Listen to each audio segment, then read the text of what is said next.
ሰላም ጤና ይስጥልን የቻናላችን ተከታታዮች እንዴት ናችሁ?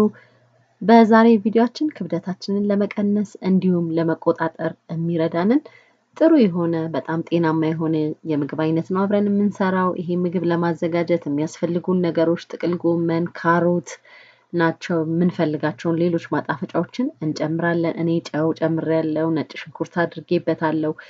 እንዲሁም ደግሞ በአጋጣሚ ቤቴ ውስጥ ዳጣም ስለነበረ ዳጣ ጨምሬበታለሁኝ። እናንተ የምትፈልጉትን አይነት ማጣፈጫ መጨመር ይቻላል።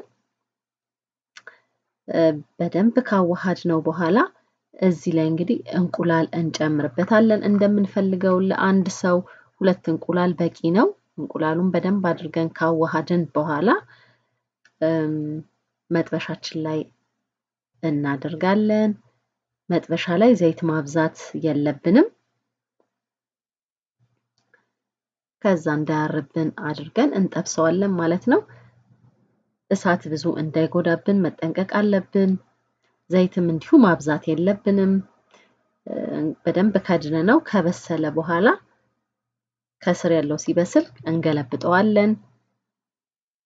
እንዳያርብን ታዲያ እሳቱን ቀነስ አድርገን ቀስ ብሎ ሲበስል ቆንጆ ሆኖ ይበስልልናል። ለጤና እጅግ በጣም ቆንጆ ነው። ይሄንን በልተን ከዋልን አይርበንም።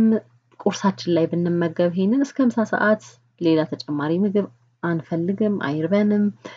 እንዲሁም በጣም ጤናማ ነው። ካሮት አለው፣ ጥቅል ጎመን በከፍተኛ ሁኔታ እንግዲህ ሰውነታችን በሚፈልጋቸው ነገሮች የበለጸጉ የአትክልት አይነቶች ናቸው። እንዲሁም ደግሞ ከእንቁላሉ ደግሞ ፕሮቲን ያገኛል ሰውነታችንና ክብደታችንን ለመቆጣጠር እንዲሁም ለመቀነስ ይረዳናል። ቶሎ ቶሎ አይርበንም፣ ቶሎ ቶሎ አንመገብም።